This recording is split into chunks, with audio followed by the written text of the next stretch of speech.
सतनाम श्री वाहेगुरु साहिब जीओ। परम सन्मानयोग गुरु रूप गुरु खालसा साध संगत जी, वाहेगुरु जी का खालसा वाहेगुरु जी की फतेह।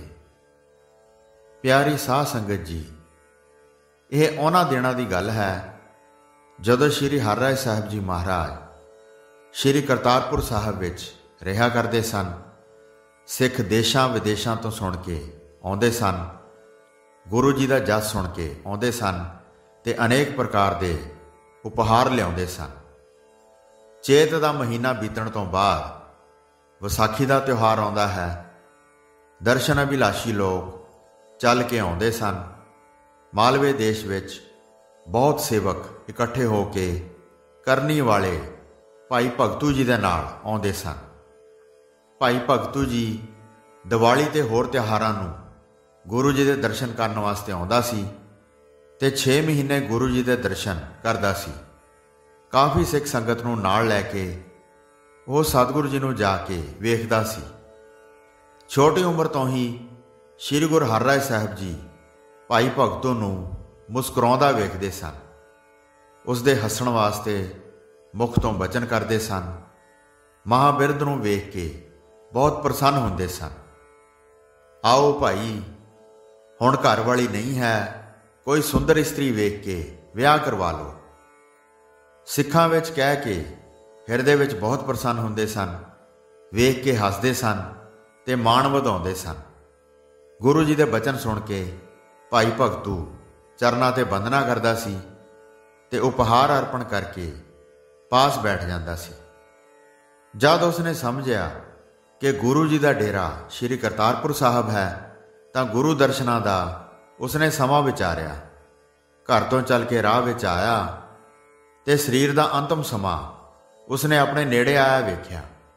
दिल विच सोचिया, ये मन परलोक जाण बारे सोचदा है, पर गुरु जी ने जिहड़ा बार बार वचन किया है कि किसी इस्त्री नाल विआह कर लो, उन्हां दा कहा ओह वाक सफल नहीं होवेगा। मैनू हुण विआह करवा लेना बनता है ताकि गुरु जी का वचन पूरा होवे। अनेक बार गुरु जी ने हस के कहा है। भाई भगतू ने सोचा कि हुण दी वार मैं शरीर छड्ड जाऊँगा, इस करके हुण मैनू विआह कर लेना चाहिए है। यह भली गल है, नहीं तो अध विच ही रह जावांगा। भाव गुरु जी का कहा वाक सफल नहीं होवेगा।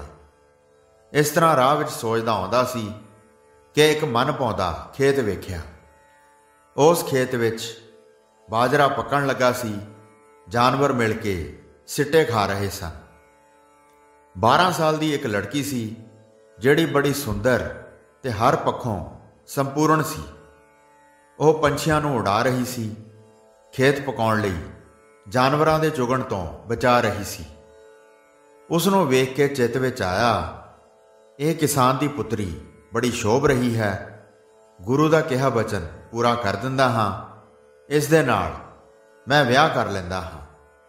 इस तरह विचार के उस बिरध भाई भगतू ने चलदियां चलदियां हथ वाली सोटी टका दित्ती। हौली हौली राह विच पैर रखदा सी ते चलदा चलदा उस दे पास पहुंचया। उपर दृष्टि करके जद उसने वेख्या ते फेरे करन वास्ते उसने कहा, यह काई दे बूटे गवाह हन, इस इस्त्री नाल हुण मैं विआह करांगा। हुण यह मेरी इस्त्री हो गई है। काई, पंछी, घाह सारे सुन लो। काई दे बूटियां दे चारे पासे सोटी फेरी जिवें विआह होवे। उस कन्या नूं भाई भगतू ने सुना के कहा। वह कन्या बहुत बिरध व्यक्ति तो सुन के बहुत शर्माई, कुछ भी ना बोली ते चुप रही। जो गल सुनी सी उसनों चित विच विचार रही सी। भाई भगतू राहे राह अगे चल पिया ते करतारपुर नगरी दे विच आ गया। श्री हरराय जी गद्दी उपर शोभ रहे सन। उन्हां दे दर्शन करके आनंद प्रसन्न हो गया। वंदना करके पास बैठ गया। गुरु जी ने कुछ हस के कहा, आओ भाई जी, ਤੁਹਾਡੀ ਉਮਰ ਬਹੁਤ ਬਿਰਧ ਹੋ ਗਈ ਹੈ, ਵਿਆਹ ਕਰਵਾਇਆ ਹੈ ਕਿ ਨਹੀਂ? ਹੁਣ ਸਰੀਰ ਬਹੁਤ ਨਿਰਬਲ ਹੋ ਗਿਆ ਹੈ, ਸਿੱਖੀ ਦਾ ਰਸ ਤੁਸੀਂ ਨਿੱਤ ਬਹੁਤ ਲਿਆ ਹੈ, ਹੌਲੀ ਹੌਲੀ ਰਾਹ ਵਿੱਚ ਚੱਲ ਕੇ ਆ ਗਏ ਹੋ ਕਿ ਹੁਣ ਵੀ ਤੁਹਾਡਾ ਤਪ ਵਿੱਚ ਭਲੀ ਪ੍ਰਕਾਰ ਚਿੱਤ ਲੱਗਾ ਹੈ। ਗੁਰੂ ਜੀ ਦੇ ਇਹ ਬਚਨ ਸੁਣ ਕੇ ਭਾਈ ਭਗਤੂ ਹੱਥ ਜੋੜ ਕੇ ਬੋਲਿਆ, ਸਦਾ ਆਪ ਜੀ ਦੇ ਬਚਨਾਂ ਦੇ ਪੂਰੇ ਹੋਣ ਦੀ ਅਭਿਲਾਸ਼ਾ ਹੈ। ਮੈਂ ਰਾਹ ਦੇ ਵਿੱਚ ਹੀ ਵਿਆਹ ਕਰਵਾ ਆਇਆ ਹਾਂ ਤੇ ਘਾਹ ਫੂਸ ਆਦਿ ਸਭ ਨੂੰ ਸੁਣਾ ਕੇ ਕਹਿ ਦਿੱਤਾ ਹੈ। ਇਹ ਸੁਣ ਕੇ ਪੂਰਨ ਗੁਰੂ ਜੀ ਬਹੁਤ ਹੱਸੇ ਤੇ ਬਚਨ ਕਹੇ, ਭਾਈ ਭਗਤੂ ਸੁੰਦਰ ਮਹਾਨ ਗੁਣਾਂ ਵਾਲਾ ਸਿੱਖ ਹੈ, ਸਿੱਖੀ ਦੀ ਮਰਿਆਦਾ ਨੂੰ ਰੱਖਦਾ ਹੈ ਤੇ ਮੁਖ ਤੋਂ ਗੁਰੂ ਘਰ ਦੇ ਜਸ ਦਾ ਅਭਿਲਾਸ਼ੀ ਹੈ। ਫਿਰ ਵਿਸਾਖੀ ਦਾ ਮੇਲਾ ਆ ਗਿਆ ਤੇ ਬਹੁਤ ਸਿੱਖ ਸੰਗਤ ਗੁਰੂ ਜੀ ਨੂੰ ਆ ਕੇ ਮਿਲੀ।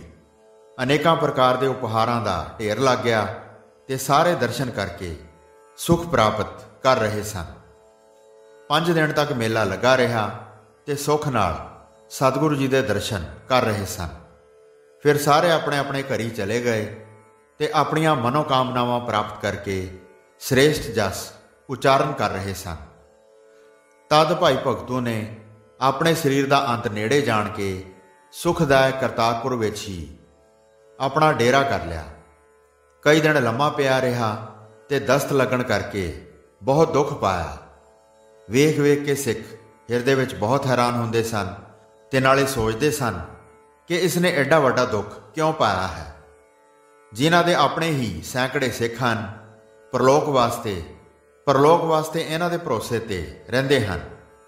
ਇਸ ਤਰ੍ਹਾਂ ਵਿਚਾਰ ਕੇ ਕਈ ਆ ਕੇ ਮਿਲੇ, ਜਿਸ ਥਾਂ ਪਿਆ ਸੀ ਉਧਰ ਚਲੇ ਗਏ ਤੇ ਜਾ ਕੇ ਵੇਖਿਆ ਕਿ ਭਾਈ ਭਗਤੂ ਨੂੰ ਦਸਤਾਂ ਦਾ ਰੋਗ ਲੱਗਾ ਹੈ, ਸਰੀਰ ਬਹੁਤ ਦੁਰਬਲ ਹੋ ਗਿਆ ਹੈ ਤੇ ਦੁੱਖ ਭੋਗ ਰਿਹਾ ਹੈ।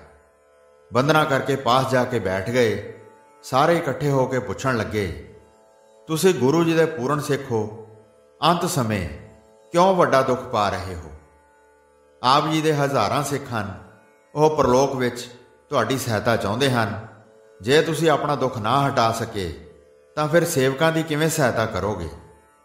ਇਹ ਸੁਣ ਕੇ ਭਾਈ ਭਗਤੂ ਨੇ ਕਿਹਾ, ਅਸੀਂ ਜਾਣ ਕੇ ਇੰਨਾ ਦੁੱਖ ਲਿਆ ਹੈ। ਗਊ ਰੂਪ ਧਨ ਬਹੁਤ ਲੁੱਟ ਕੇ ਲਿਆਂਦਾ ਹੈ। ਸਾਡੇ ਸਿੱਖ ਸਾਰੇ ਵਿਰਾੜ ਹਨ, ਉਹਨਾਂ ਦੀਆਂ ਗਾਈਆਂ ਬਹੁਤ ਦੁੱਧ ਦਿੰਦੀਆਂ ਹਨ।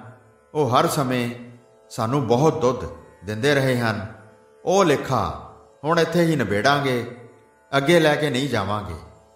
ਨਿਰਮਲ ਹੋ ਕੇ ਪਰਲੋਕ ਜਾਵਾਂਗੇ ਤੇ ਆਪਣੇ ਸਿੱਖਾਂ ਦੀ ਸਹਾਇਤਾ ਕਰਾਂਗੇ। ਸਾਰਿਆਂ ਨੇ ਸੁਣ ਕੇ ਸਿਰ ਝੁਕਾਇਆ ਤੇ ਕਿਹਾ, ਭਾਈ ਭਗਤੂ ਤੁਸੀਂ ਧੰਨ ਹੋ। ਇਸ ਤਰ੍ਹਾਂ ਕਈ ਦਿਨ ਭਾਈ ਭਗਤੂ ਨੇ ਦੁੱਖ ਪਾਇਆ। ਦਸਤ ਸਦਾ ਚੱਲਦੇ ਜਾਂਦੇ ਸਨ। ਸਤਿਗੁਰੂ ਜੀ ਦਾ ਸਿਮਰਨ ਕਰਦਿਆਂ ਫਿਰ ਉਹਨਾਂ ਨੇ ਸਰੀਰ ਨੂੰ ਛੱਡਿਆ ਤੇ ਵੱਡੇ ਭਾਗਾਂ ਵਾਲੇ ਗੁਰੂ ਦਾ ਰੂਪ ਹੀ ਹੋ ਗਏ।